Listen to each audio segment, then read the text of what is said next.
Eu gostaria de começar esse episódio com um relato sincero.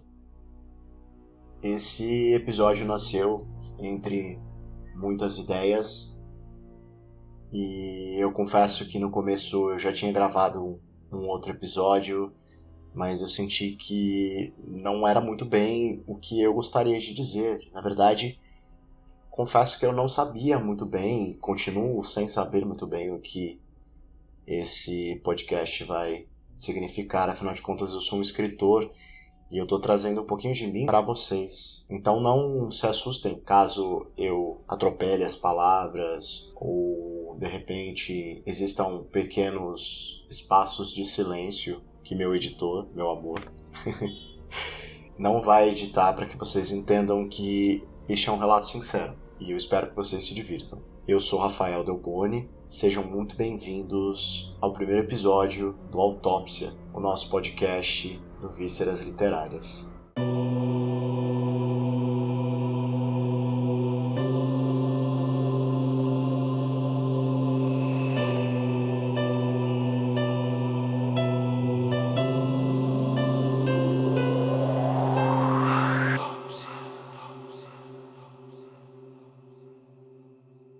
Foi bem difícil entender qual seria o tema desse primeiro episódio, principalmente porque a página acabou de nascer, acabou de realmente sair só do mundo das ideias, não é?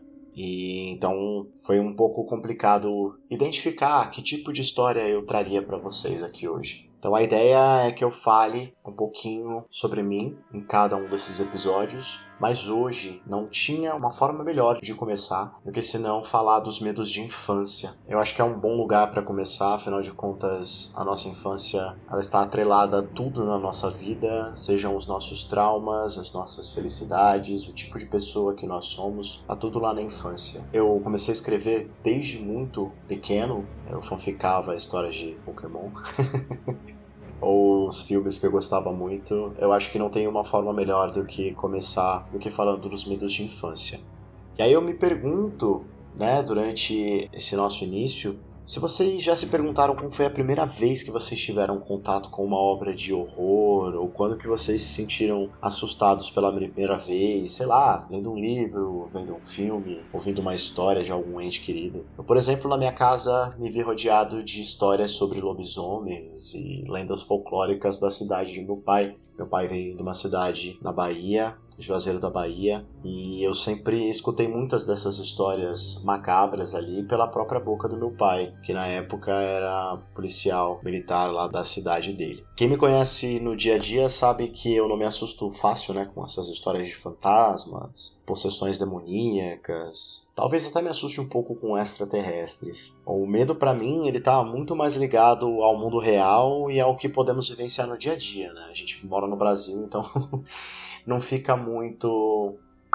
E é fácil sentir medo todo dia, né? Eu, por exemplo, sendo um membro da comunidade LGBTQIA+, eu me sinto com medo todos os dias. Afinal de contas, nosso presidente é uma bosta. Nosso não, né? Presidente de algumas pessoas, que eu não considero esse desgraçado como o meu presidente. Enfim. Mas, né, voltando a falar de medos trazidos aí por obras, isso não significa que eu não tenha me cagado de medo com o Hereditário e que eu não tenha, sei lá, quase ligado pra minha mãe e pedido pra dormir com ela, sendo que eu moro com um cara que tem mais de 1,80 m de altura há mais de 2 anos. Mas quando eu era criança, o medo desses personagens que não podiam existir no mundo real era tão assustador que eu me via cercado de medos infantis, assim. Então, meus medos eram desde personagens que podiam existir, né, como os clássicos Pânico, Halloween, Mike Myers, né, toda aquela ideia de um assassino serial killer, como, sei lá, um filme como Lenda Urbana. Esses foram alguns dos filmes que me fizeram dormir de luz acesa, mas nenhum deles,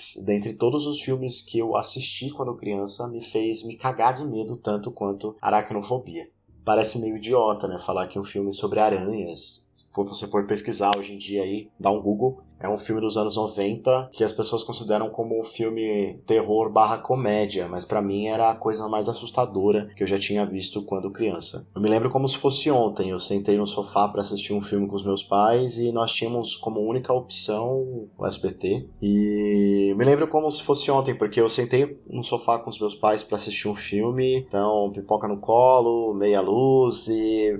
putz, milhares de aranhas e nada me traumatizou mais do que esse filme. Então, desde aquele dia e hoje, perto dos 30 anos, sempre que eu vou comer pipoca, eu me lembro desse filme. Sempre que eu vou calçar um sapato, eu me lembro desse filme. E se eu fecho os olhos, não é, sei lá, no Norman Bates que eu penso quando eu tô tomando banho. E sim na aranha que vai cair na minha cabeça lá, como numa das cenas do filme, e vai me morder, enfim. Então, Aracnofobia foi um filme que me machucou bastante. Esse filme de 1990, ele cravou esse medo em mim e me marcou tanto que um dos primeiros textos que eu realmente sentei pra escrever e falei, não, é isso que eu quero pra minha vida, foi sobre uma família de aranhas, né, que morava dentro de um guarda-roupa. Foi um projeto que eu comecei com um amigo e acabei não terminando, mas enfim, foi uma das muitas tentativas de pôr um fim sobre esses medos aí. Quem me conhece sabe que eu entro em lugares procurando aranhas, eu olho pros cantos o tempo todo, debaixo da mesa. Então, tenho até algumas histórias meio bizarras. E eu dou aula, né? Sou professor de inglês. Eu já mudei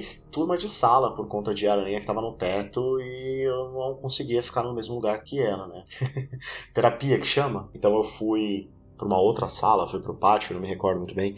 Mas uma história mais recente, acho que várias pessoas podem confirmar aí, foi durante um casamento. Eu fui no casamento de uma amiga e eu entrei lá no salão, toda aquela coisa, as pessoas arrumadas. Eu entrei no salão, era um lugar aberto, tinham colunas altíssimas, o teto era muito alto, mas pela luz do sol, assim, projetou a sombra num dos cantos, eu vi uma teia gigantesca e uma aranha muito, muito, muito grande. O Pablo, que é meu marido, ele costuma dizer que eu atraio esse tipo de coisa porque eu fico procurando, e eu acredito que talvez isso seja verdade. Nada disso teria sido tão aterrorizante, afinal de contas estava a metros de distância, mas o medo mesmo se instaurou quando a aranha desapareceu do lugar onde ela estava. E eu passei as próximas 3 horas da festa encasquetado de que eu ia ser comido por uma aranha que provavelmente tinha o tamanho, sei lá, de um alfinete, assim, mas que na minha cabeça era gigante. Muito recentemente eu voltei a escrever sobre, passei aí num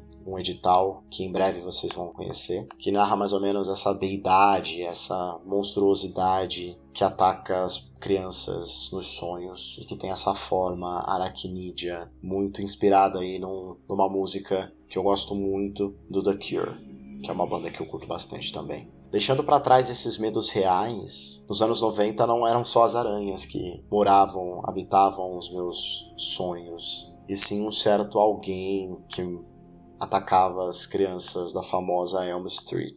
Pois é, né? Todo mundo sabe quem é o Fred Krueger, é claro. Que se você não mora numa bolha, você sabe quem é o Fred Krueger. O maior, talvez melhor vilão dos filmes de slasher barra horror que nós já conhecemos. É claro que hoje, amante do horror, eu compreendo essas alegorias do Fred, né? Eu gosto muito mais dele do que eu gostava anos atrás. A ironia, a graça do personagem, a comicidade do personagem, que acabou ficando aí e acabou sendo uma das minhas maiores inspirações para quando eu escrevo meus vilões, seja num texto ou durante uma partida de RPG. Então no filme, o Krueger atormentava os jovens através dos sonhos e eu fiquei obcecado também. Então, como toda obsessão minha, eu não dormia sem pensar que eu ia acordar em uma daquelas fábricas, naqueles corredores cheios de canos e fumaça e ser pego ali pelo Fred. E o mais bizarro é que na época que eu vi, eu era muito pequeno, mas depois que eu fui crescendo e eu fui enfrentando esse meu medo, eu fui pesquisando, né, sobre ele, tentando descobrir um pouquinho mais sobre a história dele e me deparei com uma síndrome muito bizarra no mundo real que pode ter sido a inspiração, né? Que dizem que foi a inspiração, tem comprovações que foi a inspiração. É a síndrome da morte súbita e inesperada noturna. Sim, eu tive que ler porque é um nome comprido. E foi a causa da morte de 43 homens a cada 100 mil habitantes das Filipinas. Mas que foi uma questão de guerra, enfim. Eu vou postar um pouquinho mais sobre na nossa página. A essa altura eu já vou ter postado, enfim. E é bem sinistro, né? Pensar que algo que vivia no nosso imaginário quando criança possa ter sido real, possa ter sido inspirado em algo que aconteceu e matou pessoas de verdade. E é isso, acho que o Craven, que é o criador, né, o Wes Craven, deu a ele o maior poder que nenhum outro vilão vai ter, cara. E eu desafio vocês a provarem que eu estou errado. Se vocês me trouxerem lá na DM do Visceras outros vilões tão icônicos quanto ele, é lógico que nós temos aí o Mike Myers, que eu já citei lá no começo, o Jason, o próprio Ghostface. Eles são incríveis também, mas acho que ninguém se compara ao Fred dentro dessas alegorias e dentro desses medos de infância.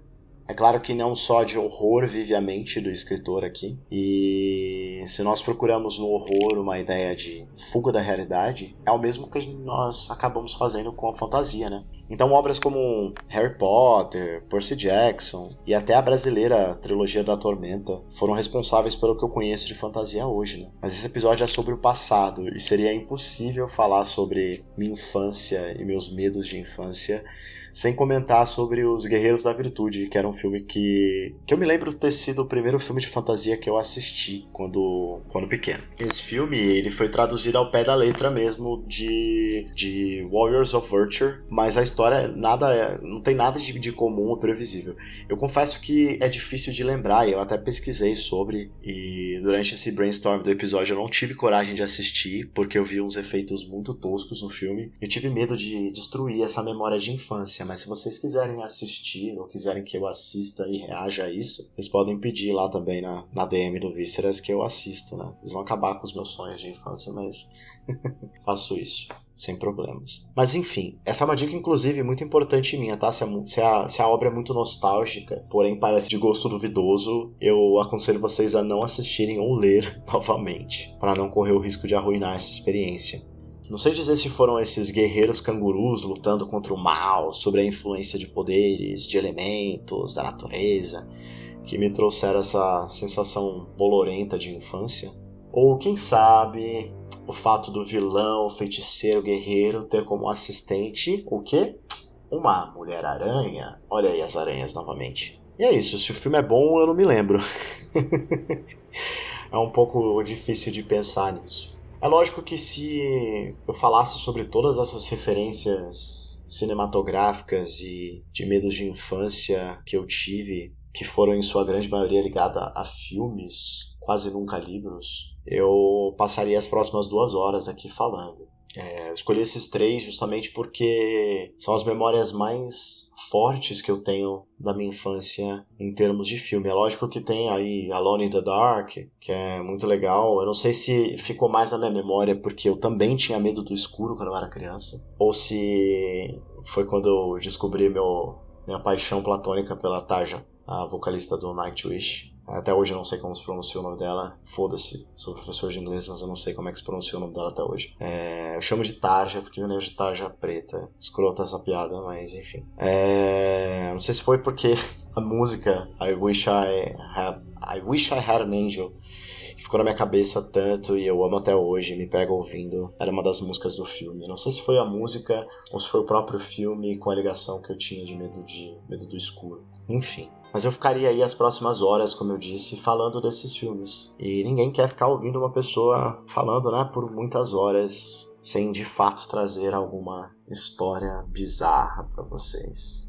Como eu disse para vocês, esse episódio é sobre medos de infância e eu já destrinchei aí 2 para vocês. Que era o medo de aranhas, que eu tenho até hoje, o medo de sonhar com o Fred, que eu já eliminei da minha vida. Hoje quando eu sonho com ele eu fico super feliz, contente. Ei Fred, vamos ser amigos. Mas um que volta e meia me atormenta ainda é o medo do escuro.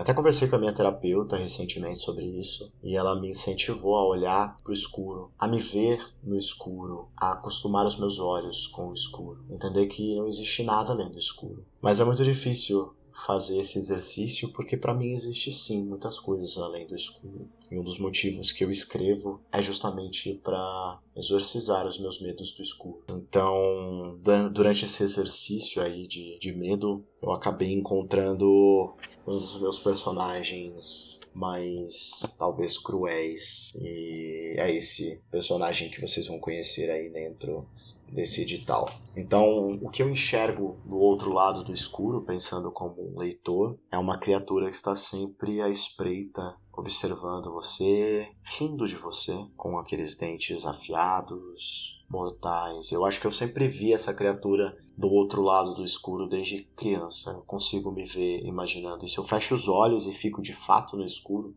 sozinho, eu sei que essa criatura monstruosa está lá. E um dos motivos que eu comecei a escrever sobre essa rainha dos pesadelos, como eu gosto de chamar, foi porque durante esse tempo de pandemia eu me vi de novo aquela criança que tinha medo do escuro, aquela criança que tinha medo de olhar para o escuro, de enxergar o que tinha através dele. Então, eu vou ler para vocês um pedacinho dessa descrição que eu escrevi para ela. Eu espero que vocês gostem. Toda noite eu a sinto vindo de dentro de mim. Ela não é uma deusa, mas age como uma. Eu não posso ver os seus olhos ou a sua face, mas eu sei que ela me vê. Ela me vê como uma mãe, olhando para sua prole. Ela é uma fera. Ela veste branco, mas eu sei que ela é puras trevas por dentro, como uma sombra escondida atrás da porta. Ela tem fome e fome da minha alma. É isso. Faço parte de sua dieta. Ela é mais do que um demônio, menos do que um anjo caído. Ela é a rainha dos meus pesadelos. Ela está sorrindo agora para mim, mas não está feliz. Ela pensava que eu não era o tipo que lutava. E ela me odeia. Me odeia porque sabe que ela é só a minha criatividade.